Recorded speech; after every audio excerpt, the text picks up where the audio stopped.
Welcome back to another episode of Gamblers Podcast. It's your boy Make a Wish here, and you're back for another episode of Picks, Analysis, and Predictions. So let's get into this right away. Alright, so tonight on the slate, we have two NBA games. The Bucks at the Pacers, and we have the Knicks at the 76ers. Earlier games today, even though we're on the East Coast, they're typically do earlier games. This is a 6:30 start time, so make sure that if you get your late bets in, typically 6:30 o'clock-ish, the game's already starting. Game's already underway, so be careful, guys.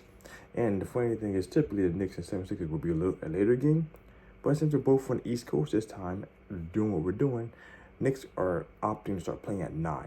So it's going to be a later ending game if you're over there in the Philadelphia side of things. Oh boy, that's going to be a late game for you guys. Us guys over the East side, East Coast. So that being said, let's hop right into it. The Bucks and the Pacers. This actually, aside from the fact, before I get into that, both the games are game sixes. So both the games had the potential to end the series. Pacers are in the lead, 3-2, and the Knicks are in the lead, 3-2. Difference is one's home and one's away. Starting with the Pacers and the Bucks, the Pacers are at home. Pacers have a much better record defending from the home court advantage compared to the Bucks' ability to capitalize on the road. They're only 8-22 for the season. So going into that, boy, this is going to be interesting. We have the odds being reflected at negative 370. Actually, let me do it for all of them. Let's see, we have the best lines currently. Negative 310 at DraftKings right now for Indianapolis money line, and we have plus 295 at FanDuel for the Bucks if you want to go that route. Excuse me. Right now we have a spread of plus negative 8.5. Best at plus 100 right now, DraftKings, and negative 105 for the plus side for the Bucks at Caesars. And the over under 214.5, which going to that, just FYI, we have the last 10 games for both teams, okay? We have about 15 for 20 times they've went over 214.5. And every game aside from the first game of the series has, the last game and the first game, only game of the series that didn't go over 214.5. Other three did. And those were very fast-paced games, by the way. So here, like I said, any injuries to report? Let's quick find that out. Giannis is, game time decision. Lillard, game time decision. Chris Middleton, game time decision. Patrick Beverly, game time decision. Oh my goodness. All these big pieces. And considering the fact that Chris Middleton just did an amazing job yesterday, scoring with how he scored and holding the team together, for him not to be in is critical. If any of these guys, Giannis not being there has been the regular. Damian Lillard has been there for most of the games. Chris Middleton has been there too. But if all three of them are out, this is a clean sweep for the Pacers. But as of right now, the projections from the books are saying that's going to be a closer game. And not really a close game. It's going to be a negative 8.5.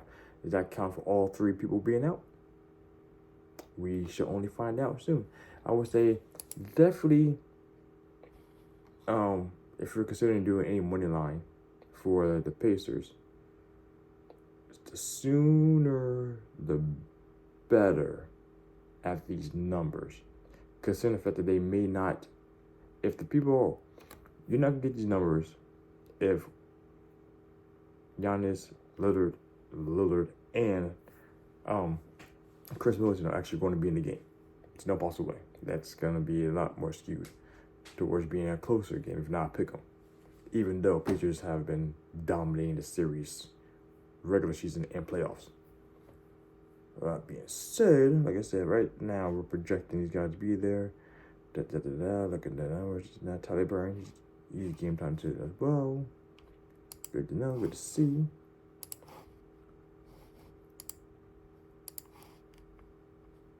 going back to injuries, take another quick gander.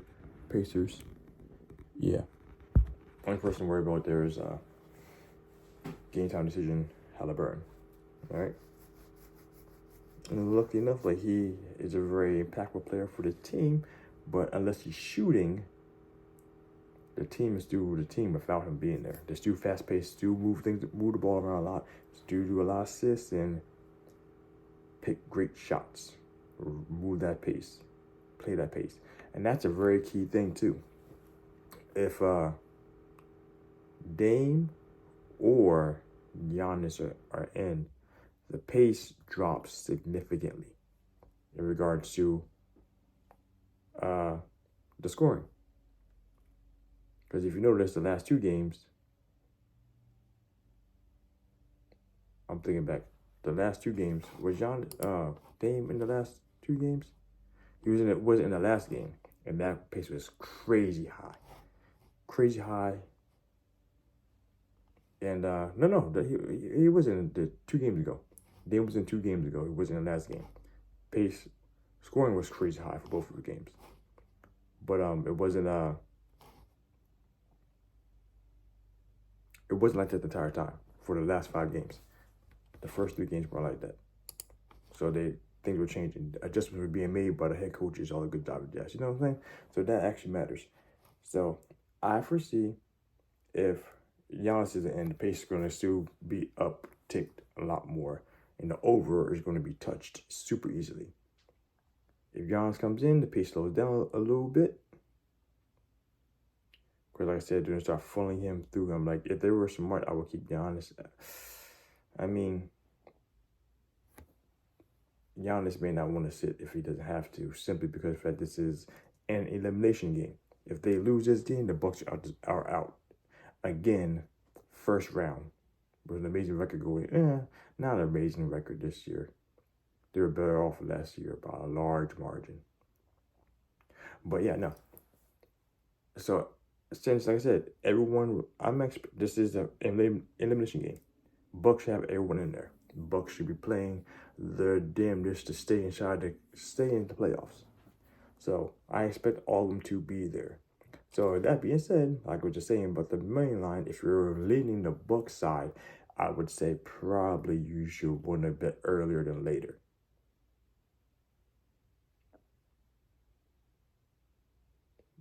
Rephrase that. If they're reflecting it right now for them to be there, then they won't make a difference. If they're actually going to be there, it's there. If they're not going to be there, numbers might change again. Actually, if you're playing on betting the Bucks, you might want to wait then, because the numbers might reflect, if they're not going to be there, a bigger spread. My apologies for that. So that's being the case. However, if you're on the Indiana side of things, if you're thinking they might jump, it's better to bet now than later. That's absolutely true though. And right now, I am favoring the Pacers to be winning this game. I'm expecting the pace to be more the same. They had lost the last game because, like I said, I feel like they were just lacking the resolve to close the series out. And they showed that when they were playing. And that was one of the biggest key features there, was that when they don't have the motivation to play, it's anyone's game. Whoever really wants it is going to take it. So it comes down to.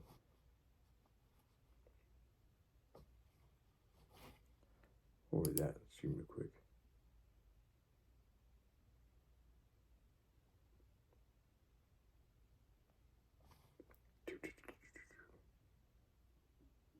Yeah, sorry. I was looking at this thing. It was showing both sides. Win and lost. I was like, didn't they just lose that game? Yeah, they did lose. Like I said, I'm gonna double check how they started off the first quarter to make a difference. Indiana started off fast still, but they got bopped second quarter forward. They lost every quarter after that. So yeah, okay. So we'll see what happens. Let's see what the result is at. But when people have, it's one thing some teams do have, like, who's a very good team this year to actually play like that? They were known for getting at Utah, Sacramento. They were amazing. They did like 60 points, 65 points first half, and just let it dwindle away every game. They didn't have the resolve to hold on to it. They had a resolve to get up high early, quick, but they had a resolve to hold on to the lead. Actually, it just happened too with the Lakers and Nuggets.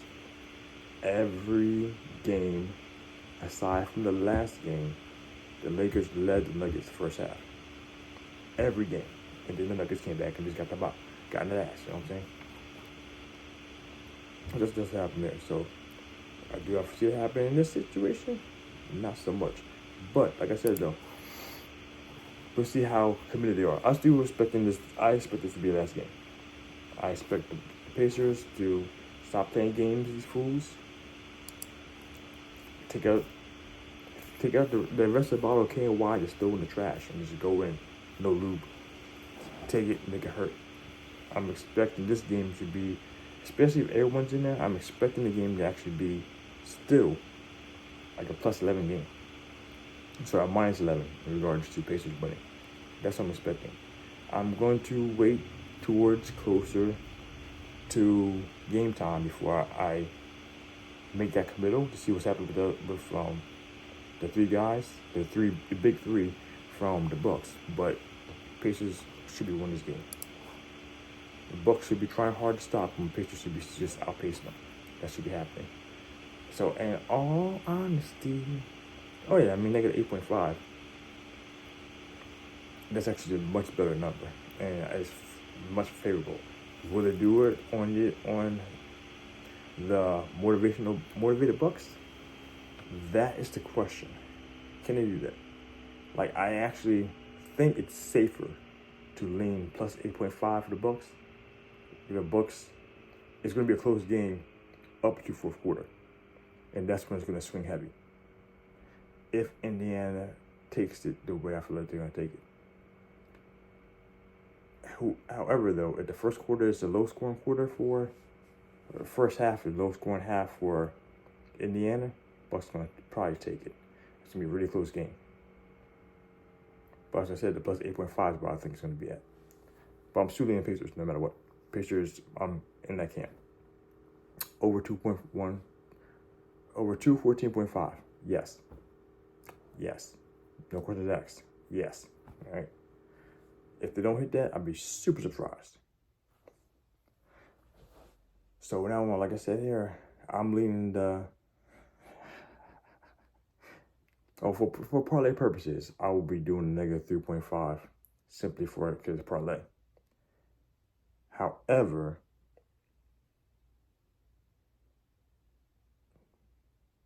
no, I'm not gonna do that. I'm gonna say the same thing here too. Indianapolis should win. Point blank period. But I feel the Bucks should keep it close towards the end. What happens is going to be happening. Like I said, if the Pacers pull away, it's going to be towards the end. I'll say like minus 11. But I got to see it happen though. So in the meantime though, I'm going to be plus 8.5 for the Bucks, which hopefully they keep it for 9 points. And bada bing, over 214.5. That's the call for that. Now I spent all that time over there, and let me get to the game that's actually more important.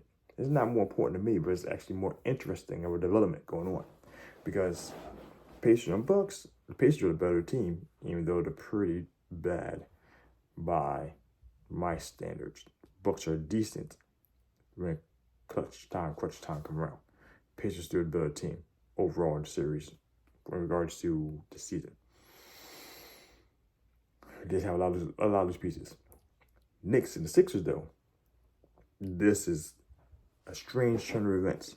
Let's see what our star Maxey can do. Now that the Sixers are back at home, let's see what really happens here. This is actually the biggest thing about this is going to be,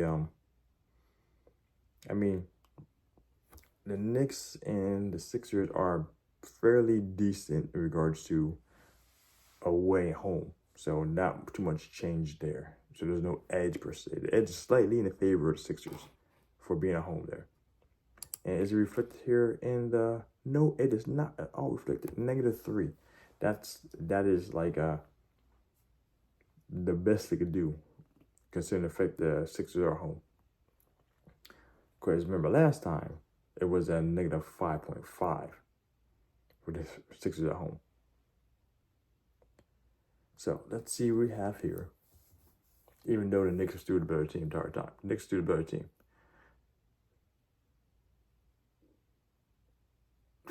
Boy, I stop with that. Stop and think for a second. So yeah, Philly at the MGM, negative 150 for money line. That's the best we got. And the Knicks at plus 130 at FanDuel. We have over under, like I said, of 3, negative 3 plus 3, negative 3 Philly at negative 110. Caesars plus 108, minus 108 at FanDuel for the Knicks, with the over under of 199.5, which 199.5 has only been hit 3 times the past 20 games combined for these two teams. So favoring the over. I mean, no matter what, favoring the over, because you saw what happened when it's crunch time. It was a really close game, and then it became overtime, and then they broke away. But like I said, nothing changed. New York is still the better team in the situation. It's just the fact that they are still going up against a team who are still capable of actually staying in the series. Knicks have to end this series tonight. Otherwise, I don't feel they might take the series. Knicks should end it tonight, because going back home may not secure your series. Like I said, Maxey pops off. He is the new Ice Tray. He's doing bigger things in the MGM. Madison Square Garden. And it shows. Maxey's clutching it up. He actually is one of the top 5 for the season this year. How convenient is that? So, looking at this, not much going to change. Any players missing that actually matter? Bojan Bogdanovic out. Charlie Brown still out. Julius Randle still out. Mitchell Robinson, the center, is missing. That's may mess up the rotation, that kind of stuff. It's a Joel Embiid game time decision. But he's still nursing his leg. That nothing changes there. It was Bell's partially stuff. Like palsy stuff, sorry. He's still nursing that, so nothing really changed in that regards. Then you get a quick refresh there. Everyone's still going to be like supposed to be there. Yeah, nothing changed. Nothing changed. So we're going to expect more of the same, and to see what happens when the chips fall at the end of the day this time. Like I said, Knicks should be closing out. Philly came, actually saw it last time. Knicks were at Philly, and they had a bigger turnout for the Knicks to do more things. Knicks fans showed out bigger. I don't believe that's going to change this game either. They're going to be coming down, knocking on Philly's door like, yo, what's good? And that's the only thing will be probably the same. New York's still going to be doing its thing. Brunson is the big thing. Brunson in the game. New York is still going to have a fine shot to win this clean and easy. And he's still in the game. So, Embiid, we'll see what happens. We'll see what Embiid can do. Because Embiid helps hold things together. Because if Embiid was not in the game, just throw it on the Knicks side. Actually, one thing, if you're really thinking that Embiid may not be in the game, you probably want to hit that money line plus 130 right now. Because the sooner the better in this regards. Because if it goes later on and Embiid is ruled out, those numbers change dynamically. So drastically. So, yeah, definitely getting it now. Knicks, I'm on the Knicks side. The Sixers did a very great job, but there's only so perfect. This is a great poker analogy that makes complete sense. All in is a great move that works every time until it doesn't. and then you're all in, you're out. That's how it works out. So this is where it is. Philly keeps going all in, and they're maintaining, staying in this game, staying in the series. But how many times can Maxey do that and hold the glue together, you know? How many times can they stay competent inside the series as things go further along? Like, all it takes is one game where the Knicks actually put like a 15, 20-point lead on it, and they might be unable to overcome that come fourth quarter. Excuse me. But the Knicks defense, but they put it on right. So we'll see what happens. Knicks heavily favored, in my opinion. Not by the books. Not by the books. If you want to play it safer, and you're still on the Knicks side like I am, +3 at the negative 108 there's within the region. The over-under at 199.5, yes, over. No question about that. No question about that. So, at the end of this day, my parlay going into this little 2-game slate, quick parlay. Like I said, this is a quick money line over-under parlay. Because someone has to win and someone has to be over under points. That's just a given. I am heavily favoring these picks.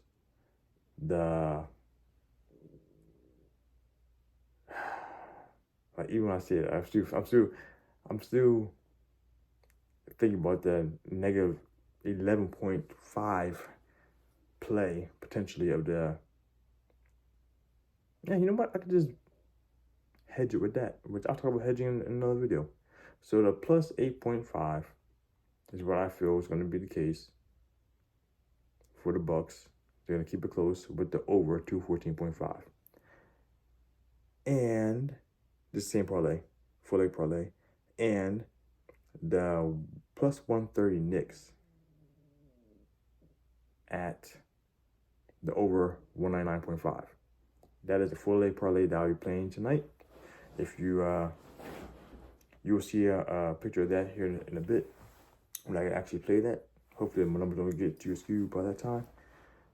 But like I said, hedge though, if you want to hedge it, like I feel it's actually gonna happen, I'm gonna say like it minus 11.5 for the Pacers. Maybe minus 10.5, depending on what the numbers are. Because that would be looks to me like a plus money. How much is that? Can I quick see? Let me quick see real quick what that is at the current moment. Alternate lines. Milwaukee. Wrong way, went wrong way. Here we go. I don't do this too often here. Oh yeah, that's actually too bad. So it's a negative 10.5 at plus 125. Or just go, if I want to do that, to plus 11, or minus 11 at plus 135. Yeah, that would be a good way to quote unquote hedge the bet. Because that's always going to happen. Because I don't foresee Pacers are going to win by a decent amount. Double digits, if they go there, I hit that with my plus money straight bet. And then the plus 8.5 goes in the parlay. Bada bing, bada boom. So unfortunately, the parlay will get paid for. The parlay loss will get paid for with the plus 125 bets on the Indy side, provided that's the case, like I imagine it's going to be. Or that plus 0.85 happens, and then my rest of my legs happen, and bada bing, I'm still in the win. You know what I'm saying? That's how I look at it. So, that being said, let's go out and get this money, guys. Happy gambling grinders. Make a wish. Out.